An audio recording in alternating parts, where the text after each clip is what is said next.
ئامادەبوانی بەڕێز ئەندامە دوو سۆزەکانی ڕێکخراوی داکۆک جوان خاسەکانی شەقامی ناڕەزایەتی لە وڵاتی بریتانیا سڵاوی خوای گەورەتان لێبێ بەخێر بێن بۆ ساڵ ڕۆژ و ساڵیادی پیرۆرکردنی شەهیدی نان و ئازادی مامۆستا هێرش عومەر یەک دەقا بۆ دوو دەقا لە حزوری ڕۆژی پیرۆرکردنی مامۆستا هێرش عومەر بە بێدەنگی ئەوەستین فەرموون.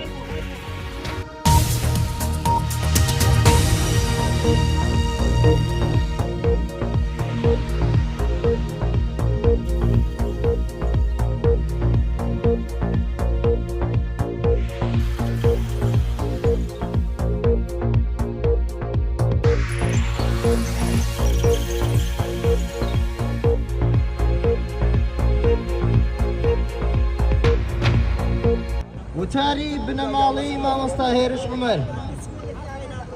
بەڕێزان ئامادەبووان و ئازادی خوازان و ئەندامانی ڕێکخراوی داکۆک لە هەر چوار شارەکانی بەریتانیا بێرمینگام، مانچستەر، نیوکاسڵ، گلاسگۆ و شارەکانی تر دوای سڵاو و ڕێز بە ناوی بنەماڵەکەمانەوە بە گەرمی بەخێر هاتنتانەکەین. ئەرکو و ماندوو بوونتان بەرز ئەنرخێنین بۆ حەوتەمین ساڵ وەگەری شەهیدی ماف و ئازادی مامۆستا هێرش. ئامادەبوونتان لە حەوتەمین ساڵیادی ئەو ڕۆژە خامناکە دەرخەری ئەو ڕاستیەیە کە مامۆستا هێرش بە تەنها موڵکی خانەوادەکەی نییە و لەلایەن زۆرێک لە ئازادی خوازانەوە خاوەندارێتی دەکرێت. ئەمەش بۆتە گروتینێک بۆ خانەوادەکەمان کە سوورتر و پێداگرتر بین لە ئاستا و زوڵ مستەمەی لە هاوڵاتیانی ئەم هەرێمە دەکرێت. ئەی حکومەتی بێمەعاش بەکاردەی دزی یا کەس بەکاردەی دزی یا کەس بەڕێزان هەروەک دەزانن مامۆستا هێرش 7 ساڵ لەمەوبەر بە دڵدارەترین شێواز تیرۆر کرا و شەهید کرا. مامۆستا هێرش لە شارە مەحروم و بێنازەکەی کۆیە هاتە سەر شەقام و دەنگی ڕاستڕەوی و حەقبێژی لە پێناو باشترکردنی ژیان و گوزەرانی مامۆستایان و فەرمانبەران. بەڵام کاهینانی مەڵباند بە گولە وەڵامیان دانەوە. ئەی دەسەڵاتی ستەمکار بۆ کوژی خەڵکی هەزار. ئەمڕۆ لێرە لە 27/12/2024 لە کۆتا ڕۆژەکانی ساڵی 2024 لێرە کۆبووینێتەوە بۆ نیشاندان و ناڕەزایی و ماتەمێنی دژ بە تیرۆرکردنی مامۆستا هێرش عومەر کە تەنها تیایدا داوای ماف و عەقی ڕەوای خۆی و هاوڕێکانی و ئەم میلەتە چەوساوەی کرد. بەڵام جەلادان و مافیاکانی دەسەڵات نیان هێشت دەنگ بکات و دەنگ هەڵبێنێت بۆیە هەستان بە تیرۆرکردنی مامۆستا هێرش کە تا ئێستاش بکوژانی سزا نەدراون. بەڵام دڵنیاتان دەکەمەوە هیچ کات لە دەسەڵاتی بەشار ئەسەد و باوکی حافز ئەسەد بەهێزتر نابن. نیوسەدە حکمیان کرد و کوشتیان و بڕیان و دەزاوزیان کرد بەرامبەر کچەکان و دەست درێژیان کردە سەر ژن و منداڵ. چەندەها تاوانی تێدا لەم جۆرە بۆیان ناچێتە سەر. دڵنیابن خۆری ئازادی ئەو نیشتیمان و گەلە چەوساوێش هەڵدێت. هاوڕێیان دڵنیابن ستەم بۆ هیچ کەس ناچێتە سەر. هیوام وایە سەلامەت بن، باش بن، سەرکەوتوو بن. ئازادی بۆ کوردستان بەردەوام بێ بەرخودان بەردەوام بێ بەرخودان. هەمومان قەرزاری شەهید مامۆستا هێرشین چونکە ئەو شەهید بوو بۆ ئەوەی ئێمە بە سەربەرزی بژین، چونکە ئەو شەهید بوو بۆ ئەوەی ڕۆڵەکانمان لە کۆیلایەتی ڕزگاری بێن. ئەو شەهید بوو بۆ ئەوەی لە کۆیلایەتی ڕزگارمان بێت، بۆ ئەوەی مناڵەکانمان لە باشترین قوتابخانە بخوێنن. ئامادەبوونتان جێگەی پێزانین و سوپاسە. وەک ڕوونە 7 ساڵ لەمە پێش مامۆستا هێرش عومەر ڕۆژی هەفتەی 12/2017 لە بەردەم مەڵبەندی شاری کۆیە لە خۆپیشاندانەکاندا بریندار کرا و دوای 11 ڕۆژمانەوە گیانی سپات. یەکێتی پارتی وە کاری هەمیشەیان پێشبڕکێ دەکەن لە کردن و تیرۆرکردنی دەنگی ئازا و بوێر ئەوەی جێ هەڵوێستەکردنە بە هۆکاری دەستێوەردان لە کاری دادگا دوای تێپەڕبوونی 7 ساڵ بەسەر ئەم تیرۆرکردندا تاکو ئێستا تۆمەتباران و بکوژەکان نەدراون بەداکرد لێرەوە بە حکومڕانی جوود بنەماڵەی خۆسەپێر دەڵێن بەردەوام دەبین لە پیشاندانی ڕووی جێوتان بە دنیادا. خوشک و برایانی ئازادی خواست لە 18 دیسێمبەری 2017 لە شەقامەکانی کۆی مامەستا هێرش عومەر هاواری دادپەروەری بەرز کردەوە 11 ڕۆژ خۆراگری لە نەخۆشخانە بوونە هەزاران ڕۆژی وانەی ئازایەتی بۆ ئێمە ئالێرەدا ئێمە دەڵێن مامۆستا هێرش تۆ فێرت کردین کە دەنگی مافخوراوی هەرگیز ناکوژێتەوە خوێنی پاکت بووە مەشخەڵی ڕێگای خەباتی مەدەنی خوێنی پاکت بووە تۆمارێک لە مێژوی ڕەشی ئەم دەسەڵاتە بووە هاوارێک هەرگیز کەم نابێت بەڵام با ڕاشکاوانە بڵێین ئەو دەسەڵاتەی کە نانی مامۆستایانی بڕی ئەو دەسەڵاتەی کە گولەی بەرامبەر بەداوە بە داوای ڕەوای بەکارهێنا ئەو دەسەڵاتەی کە خوێنی مامۆستایانی ڕشت ئەمڕۆژ هەر بەردەوامە لە ڕشتنی خوێن ئێستا با بە زمانێک کە شایانی خۆیانە و بدوێین و بڵێن ئەی دزانی سەر کورسی دەسەڵات ئەی جەلادانی سەر سفرە ژاران ئەی بازرگانانی خوێنی گەل ئەی تاڵاتجانی سامانی نیشتیمان ئەی مشە خۆرانی سەرگەنجینەی میلەت 34 ساڵە کوردستاندان کردووە بە کێڵگەی تاڵانی 34 ساڵە داهاتی نەوتان کردووە بە مڵکی عەرەبسەرای بنەماڵەکانتان دەنگی ئازادیدان کردە بەندی خانە گەنجەکانتان کردە کۆینە و هەزاران گەنجی وەکو ئێمە ئاوارە و دەربەدەری وڵاتان کراین یادی تیرۆرکردنی مامۆستا هێرشی جوانە مەرگ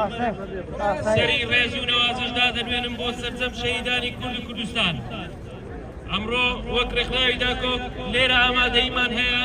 تا لەم ساڵیادەدا ئەم کارە و سەرجەم کارە تیرۆریستی و قێزەوەرەکانی هەردوو پارتی دەسەڵاتدار یەکێتی و پارتی مەحکوم و ڕیسوا بکەین و لێرەوە بەڵێن دووبات دەکەینەوە درێژە پێدەری هەمان ڕێبازی سەردەش عوسمان و سۆرانی مامەحەمە و ویداد و حوسێن و عەلی و بەکر و تەواوی هەموو ئەو دەنگە ناڕازیانەین کە بەدەستی جەلادەکانی پارتی وەکێتی هەروەک جیبارا دەڵێت دژمن دەتوانێت چەند وڵێک سەر ببڕێت لە بنەوە هەڵی بکێشێ بەڵام هەرگیز ناتوانێت ڕێ لە هاتنی بەهار بگرێت ئەو مامۆستای نەخۆشخاندانەکانی 2017 کە لە کۆیە بەدەستێکی ڕەش شەهید کرا ئەو مامۆستایی لە پێناو ماف و ئازادی و خوێندکارەکانی دابریندار بوو مامۆستا هێرش فێری کردین کە مافی ڕەوە و پێویستی بە دەنگی بەرز و بوێر هەیە بایادی ئەو بێتە هێزێک بۆ بەردەوام بوونمان لە داواکردنی مافەڕەواکانمان و ئێمە پەیمان دەدەین لە ڕێگای ئەو بەردەوام بین و یادی هەمیشار زیندوو بمێنێتەوە جانی پاکی شاد بێت و مامۆستا گیانوا 6 مانگە کێڵگەکانی ئێمە تینون تۆش تاکە تکی بارانی نیشتیمانمان چاوی لێڵی چاوەڕێیە تۆش دوو چاوی گەش و گۆڵی کوردستانی ئەم وڵاتی خۆڵە مێش و پڕ ئەندێشە ئێستا کە پڕە لە زوحاک ئەتۆش چەک چووی تەبڵی سەری زاڵمانی مامۆستا گیان تۆ سارداوی هەوارانی جامە ئاوی ماندوانی بابۆڵەی دەرزی لەرزۆکی هەتیوانی کوردستانی هاوڵاتیان و موچەخۆران هاتبوونە سەر شەقام داوای موچەخراوەکانی خۆیان دەکرد کەچی مافیا و میلیشیاکانی یەکێتی مامۆستا هێرشیان شەهید کرد و تاوەکو ئێستا بکوژانی مامۆستا دەستگیر نەکراون دڵنیابن دەسەڵات ڕۆژێک دادێت لە بەردەم دادگایی گەل و خوددادا دەبێت باجی ئەم کارانە بدەن سڵاتان لەبێ ئاوڕێیان سوپاسی ئامادەبوونتانەکەم دەستی ماندووبووتانە کوژم وەکو لای هەمووتان ڕوونا ئێمە ئەمڕۆ لە ساڵ وەگەڕی شەهیدکردنی مامۆستا هێرش لێرە کە بەداخەوە لەلایەن سەرانی بنەماڵەی یەکێتی لە کۆیە زۆر نامەردانە شەهید کرا لە کاتێکدا مامۆستا هێرش تەنها هات بۆ سەر شەقام و داوا قوت و موچەی مامۆسایانیان دەکرد بەداخەوە لە هیچ وڵاتێک نییە کە ئەرکی خۆت ببینی و لە مافەکەشت بێبەش بکری و لە هەما کاتیشدا ڕێگەت نەدەن کە داوای حەق و مافی خۆت بکەی بۆیە من لێرەوە داوا لە ئێوەی بەڕێز لە ئەندامانی خۆشەویستەکەم بێدەنگ نەبن بەردەوام من لە چالاکی بەردەوام من لە ڕەخنەگرتن لەم هەموو تاوان و ئاڵنکاریانەی کە لە وڵاتی ئێمە هەیە شەهیدکردنی مامۆستا هێرش لە ئەستۆی سەرانی بنەماڵەی یەکێتی و پارتیە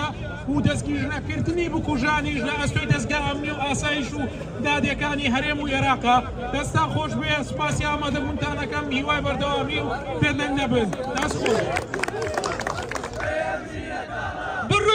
بنەماڵە تاکە ئەمژینە تاڵە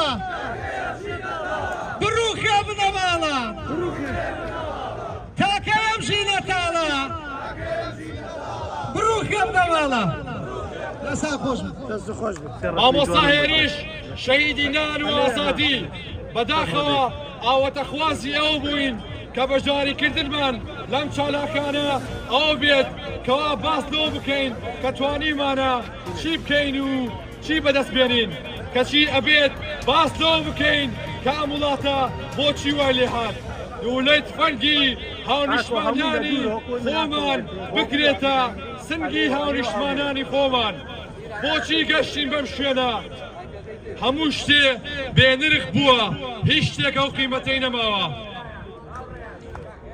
کە ئەبێت لە شوێنی خۆی بێت هیچ شتێک لەم وڵاتە قیمەتی نەماوە نە حکومڕانی قیمەتی ماوە نە قسەکردن قیمەتی ماوە تەنها شتێک لای خەڵک قیمەتی مابوو ئەوی ژیان بوو بەهۆی ئەم سیاسەتەوە کە پەیڕەوی دەکەن خەریکە ئەویش قیمەتی نامێنێ و بەداخەوە ئەوەی تەنها باس دەکرێت کوژدانی ئەوەیە کە سنگیان ناوە بە گولەوە کەوا باس لەوانە ناکرێت لەبەر نەبوونی و بێدەرامەتی خۆیان دەکوژن و کۆتایی بە ژیانی خۆیان دێنن دیارە چەکی دەستی خەڵکی ئازادی خواز و دیموکراتی خواست چالاکی مەدەنیانەیە هاوخەمیە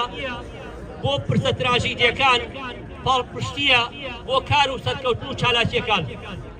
جێگەی دەستخۆشیە بۆ ڕێکخراوی داکۆم کە هەمیشە لەم پرسانەدا دەستی هەبوو ڕێکخەری ئەم چالاکیانە بووە هەروەها دەستخۆشی بۆ ئێوە کە وەک ڕەوەندی کوردی هەمیشە هاوسۆز بوون لەگەڵ ناوەوەی کوردستان دیارە وەک دەزانن ئەمڕۆ ساڵیادی مامۆستا هێرش بەدەستی دەسەڵاتێکی ستەمکاری ناوخۆی گەلی کورد شەید کرا ئەو دەسەڵاتە ستەمکارەی کە لەلایەن دوو حیزب و لە نێویدا دوو بنەماڵە بەڕێوە دەچێن هەمیشە لە دوو بواردا ئەسپی خۆیان تاوداوە یەکێکیان سەرکوتکردنی خەڵکی دیموکراتی خواز و خەڵکی ناوخۆ و سیاسەتی برسیکردن یەکیشیان تیرۆری خەڵکی شۆڕژگێر و دڵسۆزی گەل و نیشتیمان From the river to the sea, Rojava will be free. From the river to the sea, Rojava will be free. بەو پەڕی خۆشحاڵیەوە هەنگاو دەنێن و بەشدار دەبن لە هەموو بوونەوەیەکی لەم شێوەیە بۆ ناساندنی ڕووی ڕەشی حکوومەت و حیزبە دەسەڵاتدارەکانی هەرێم و ئاشکراکردنی هەموو کارە خێزەونەکانیان لە گەندەڵی و لە بکوژی و لە دزیەتی و لە مافیاگەرەتی بەڕووی وڵاتانی دەرەوە و دەشتوانم بڵێم بوونەوەی لەم شێوەیە و ناساندنی ڕووی ڕەشی ئەوانە بە وڵاتانی دەرەوە ئەرکێکی سەرشانی تاک بە تاچی کۆمەلگای کوردی باشوورە چ لە کوردستان و چ لە دەرەوەی هەرێمی کوردستان و ئەرکێکی ئینسانی و کوردانە و نیشتیمانیە لە ڕاستیدا تا هەموو وڵاتان بزانن کە حکوومەت و حیزبە دەسەڵاتدارەکانی هەرێمی کوردستان چ نمونەیەکی خێزەونن لە حکومڕانی کە جگە لە دیکتاتۆری و لە بکوژی و لە گەندەڵی و لە دزی زیاتر هیچ شتێکی دیکە نازانن وەک چۆن ئەوان نیشانی وڵاتانی دەرەوە دەدەن کە لە هەرێمی کوردستان خەڵک ئازادە و خەڵک لەو پەڕی خۆشگوزەرانیدا دەژیت و مافی ئازادی ڕادەربڕین هەیە بەڵام پێویستە لەسەر ئێمەش بەرپەرچی ئەوان بدەینەوە و بە هەموو شێوەیەک درۆکانیان سپی بکەینەوە جا بە هەر شێوەیەک بێت و لە هەر شوێنێک بێت. Today, the situation of Kurdistan is far worse than we could have anticipated. People are being militarized and given guns in exchange for political support. A consequence of the political dominance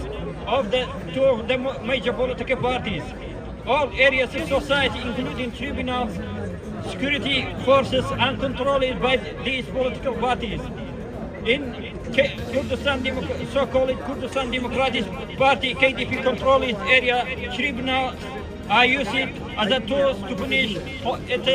political opponents. Similarly, in the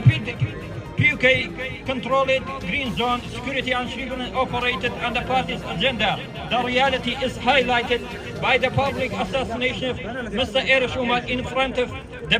PUK headquarters in Koya City. To this day, no one has been held accountable for his murder. The PUK claimed that the killer were found not guilty, and these guns responsible for the heinous act was released without charge. Why? This is because political support. The assassination of Mr. Erich Umar underscores that Kurdistan is not a safe place for freedom, expression or implementation of justice. This is a tragic reminder of the urgent needs for accountability, reform and true justice in our society. Thank you. من دلهم بطولة كرنو بوتشار سر كني أم وضعه بطولة كرنوي ما مستهيرش كاكتار سر أويا كأم دصلاتي إلا عراق وهرمي كردستانية وكو بشار أسد بشق لهم بينو بو أوي بتوانين بأزادي بجين دستان خوش سرتا بخيراتني همو برزانكين دەستخۆشی لە ڕێکخراوی داکۆکەکەین بۆ ئەم گرتبوونەوەیە ئامانجی سەرەکیمان لەم گرتبوونەوە بۆ گەڕێتەوە کە ئێمە هەردەم داکۆکاری گەل و نیشتیمانی هیچ حزبێک هیچ لایەنێک ناتوانێت کوردایەتی بە کوردبوونی ئێمە بفرۆشێ. ئامانجی سەرەکیمان 7 ساڵ شەهیدبوونی مامۆستا هێرش هاوپیشەم منیش وەکو ئەو مامۆسایەک بووم میش لە دەستی تیرۆر و غەدر و ئەو زوڵم و زۆرەی کە لە وڵاتە کە هەمومان دەربەدەر کراوین دەبێت ئێمە تاکی گەلی کورد بە هەموو شێوەیەک بە هەموو جۆرێک تیان بگەێنین کە دوو دەسەڵات دوو بنەماڵە حکمێکی ناعەدالەتی حکمێکی زوڵم حکمێکی زۆرداری خۆسەپێن بەسەر ئەو خەڵکە دەسەپێنن. ئێستاش بەردەوامن لە تیرۆرکردنی هاوپیشەکانی ئێمە مامۆستایانی ئێمە و هەروەها بەردەوامن لە ترساندن و لە تۆقاندن هەروەها ئیرهاب بڵاوەکەنەوە بە هەموو شێوەیەک دژی گەل و نیشتیمانی خۆیان. کردنەوەی شەهید مامۆستا هێرش ئەمڕۆ 7 ساڵ تێپەڕ ئەبێت بەسەر شەهید مامۆستا هێرش شەهیدی نان. مامۆستا هێرش لە 28 دوانزەی 2017 لە خۆپیشاندانەکانی شاری کۆیە بەشدار بوو کە تەنها داوای حەقی خۆی ئەکرد بەڵام بێبەزەیانە لە خۆپیشاندانەکە خەڵکانی خوێن کرا و شەهید کرا. وەک لای هەمومان ئاشکرایە لە دوای 7 ساڵ هیچ لە کێشە و گرفتەکانی مامۆستایان و موچەخۆران چارەسەر نەکراوە بگرە خراپتریش بووە.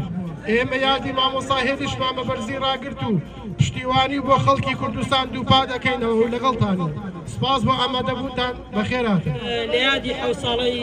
شەهید مامۆستا هێرشمان ڕێز و نوازش بۆ بنەماڵەکان دانین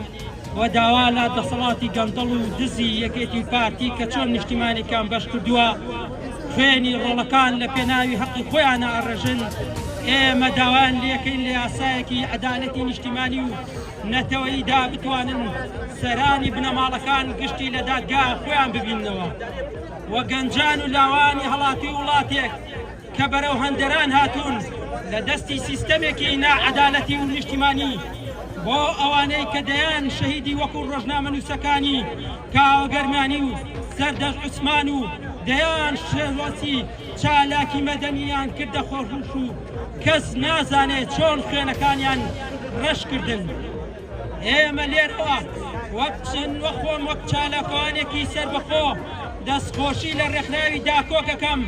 بۆ چالاکیەکانیان لە هەر سەرسەری وڵاتی بەریتانیا. بەکار دەیدەیە بەکار ئەی حکومەتی بێمعاش بەکار دەیدەیە بەکار. بەڕێزان ئامادەبوانی خۆشەویست بۆ ئەوەی گەندەڵەکانی حکومەت بژمێرین پێویستم بە ژمێریار نییە بۆ ئەوەی تیرۆر و تیرۆرستان بناسیێنین پێویستم بە یاساناس نییە. ئێمە پێویستمان بە وجدانێکی زیندووە پێویستمان بە چاوێکی کراوەیە پێویستمان بە گوێیەکی کراوەیە ئازادی خوازان. بەڕێزان ئێمە پێویستمان بەوەیە چاوەکانمان بکەینەوە کوردستانیانی خۆشەویست. ئەی میلەتی ئاوارە و دەربەدەر و برسی کراو نازانم چۆن بۆت بنووسم کە قەڵەمەکەم ناینووسێ باسی جەنگی براکوژی یا داگیرکردنی خاکەکەت ئەی کوردستان میلەتەکەت هەمیشە برسی هەمیشە ڕۆچووە لە خوێنی شەهیدەکانی کوانێ مافی دەنگی ئازاد هەر کوشتنە کوانێ مافی مامۆستاکان شەختی هەڵدان و ئابڕووبردنە کوانێ مافی ئەو ڕۆڵانەی لە پێناو خاکەکەیان کوژران کوانێ جەرگی ئەو دایکانەی لە پێناو خاکەکەیان شەهیدکران نازانم بۆ قاموسەکەم وشەی ئازادیتیانە یان لە کوردستانە کوژرێن یان چارە نووسیان دەربەدەریە هاوار بۆ تۆ ئەی خودایە نەخشەی وڵاتم لەکوێیە پارچەیەکم لە دەست دوژمن ئەی پارچەکەی کەم لەکوێیە با لێرەدا باسێک بکەم لە زاڵمی دەسەڵات بێباکە لە خاک و خەڵکی گەرگ داگیر بکرێت و بکوژرێت خاکەکەم بە خوێنی ڕۆڵەی هەرسوود بووە خاکەکەم بە داگیرکردن هەر لە لای دوژمن بووە من تێناگەم لەکوێ ئازادی و ژیان ئەبێ من هەر دەربەدەر بم لە هەندەران ئەو ساڵ تێپەر دەبێت بەسەر شەهیدبوونی مامۆستا هێرش عومەر یەکێک بوو لە بەشداربووانی خۆپیشاندانەکەی بەردەم مەڵبەندی چواردەی لە شاری خۆیە کە بە گولەی هێزە ئەمنەکان بریندار کرا بەهۆی سەختی برینەکەیەوە دوای 9 ڕۆژ لە نەخۆشخانە چۆن ریزی شەهیدانی نان و ئازادی جانی لەدەستدا بەڵام زۆر بەداخەوە دوای 7 ساڵ لە شەهیدکردنی مامۆستا هێرش تا ئێستاش کەیسەکەی هیچ بەرەو پێشچوونێکی بەخۆیان نەدیوە خانەوادەکەی بە چای پڕ فرمێسک و ئاهی دووری خۆشەویستەکانیان دەڕێژن داوا دەکەم بکوژانی بدرێنە بەدەم دادگا بەڵام هاوشێوی هەموو کەیسەکانی تر شەیدانی نان و ئازادی ڕادەربڕین بکوژی ڕاستەقینە و تاوانبار ڕاستەقینە ڕوبەڕووی دادگا نەکراوە بە دیاریکراوی حیزبی یەکێتی کە دەستی هەیە لە شەهیدکردنی پێنووسی ئازا و دەنگی ئازاد و دلێن بۆیە ئێمەی ڕۆژنامەنووس و چالاکوان و ئازادی خواز داوا لە تەواوی دادگانی و دەوڵەتەکان و ڕێکخراوە نێو دەوڵەتەکان دەکەین تاوانبارانی ئەم کارە تیۆرستە بە سزای خۆیان بگێنن بۆیە ئێمەش داوامان لە حکوومەتی ماو بەسەرچووی هەرێمی کوردستان و دادگای نەکردووە چونکە ڕۆڵی بێلایانی خۆی لەدەستداوە خەڵک متمانەی پێنەماوە ئێستاش لەلایەن چەندی تاوانبار کە بە کەیسی جیاجیا لە دادگای تۆزی لەسەر نیشتۆ و کەس ناوێری ڕاپێچی بەردەم دادگایان بکە بۆ خۆیان دەسوڕێن و وەکو مافیا و باڵتەزی دەژین ئێمەی کوردانی تاراوگەشت هەر یەکە و بە جۆرێک لە ترسی مافیا و باڵتەجەکانی یەکێتی پارتی نیشتیمانمان جێهێشتووە دوورین لە کەس و کار و بێنازی ژیان دەژین کورد بە کورتی بە بەرپرسانی هەردوو حیزبی دەسەڵات داری ژیانی شەهانە دەژین و خەڵکانیش بێنان و بێ ئاو و کارەبا و کەس بۆی نییە هیچ بڵێت یەکسەر دەیڕفێنن و سەرپێچی دەکەن و دەیکوژن و دەیبڕن و زیندانی ڕەپێچی زیندانەکانی دەکەن ئەی دەسەڵاتی ستەمکار ئەی دەسەڵاتی ستەمکار بۆ ئەکوژی خەڵکی هەژار بۆ دەمکوژن بۆ دەمکوژن من هاتوومە گوێم بۆ بگرن نەک نیشانی گول لەم لێ بگرن بۆ دەمکوژن هاوسەرەکەم چاوەڕێمە وا هەز دەکات من لە ڕێمە بۆ دەمکوژن دڵنیام دایکم لەبەر دەرگا وەستاوە چەند جارێک پرسیاری کردووە ئەرێ هێرش نەگەڕاوە بۆ دەمکوژن بۆ دەمکوژن ئەدی نازانن بابەجیانم چەند لەگەڵ من ڕەنجی کێشاوە هەتا ئێستا بۆ یەک چرکەش دڵی لە من نەهێشاوە بۆ دەمکوژن بۆ دەمکوژن من دەمەوێت جارێکی تر دانیشمەوە لە نێو ماڵا گوێ بگرم لە وشەی شیرینی نازە و سروە و سکاڵا بۆ دەمکوژن ئەدی نازانن شۆڕش چەندە پەرێشانە بۆ بینینم هێمن ئارامی لێبراوە لە نێو ماڵدا دێت و دەچێت دەڵێ کاکم نەگەڕاوە بۆ دەمکوژن من بەنیازم کە بەیانی بگەڕێمەوە بۆ پۆلەکەم کۆمەڵێ ڕۆڵەی ئەم شارە جوان و جوانتر پەروەردەکەم بۆ دەمکوژن بۆ دەمکوژن دوو ڕۆژ ماوە سەرەمانگە نیوەڕۆیە کاتی بانگە بۆ دەمکوژن چونکە دەڵێم چەک لە دەستێکی سەرسەری لە گشت بەهایەک بێبەری نابێ خاوەنی بڕیار بێ گەل بە دەستیەوە گرفتار بێ دوێنێ جاش و گەلفرۆش بوو ئەمڕۆ فەرمان ڕەوای شار بێ بۆ دەمکوژن چونکە دەڵێم لەم وڵاتە چی دادگایە بەرامبەری خاوەن پایە بێ ئاگایە نابینایە وا هەز دەکەن کە دەترسین لەو ساتانەی هەژار و برسین نەترساوین نەدەترسین ئێمە هیوای گەلێکی برسین شەرم نایگرێ نیشانەی گولە لە سینگم دەگرێت لە پێناو ئەوەی پارە وەردەگرێت دەستت بشێ بۆ ئەو فیشەکەی کە دەیتەقێنی جەرجی دایکمی پێدەسووتێنی نەڵێ سکاڵا نانووسێ یان لە گۆڕدایە و مردووە سکاڵای گەلێکی مەزلومم لەگەڵ خۆم بۆ خوددا بردووە ئازیزانم دڵنیا بن بیرتان دەکەم تا ڕۆژی دادگایی خوددا لەو دنیا چاوەڕێتان دەکەم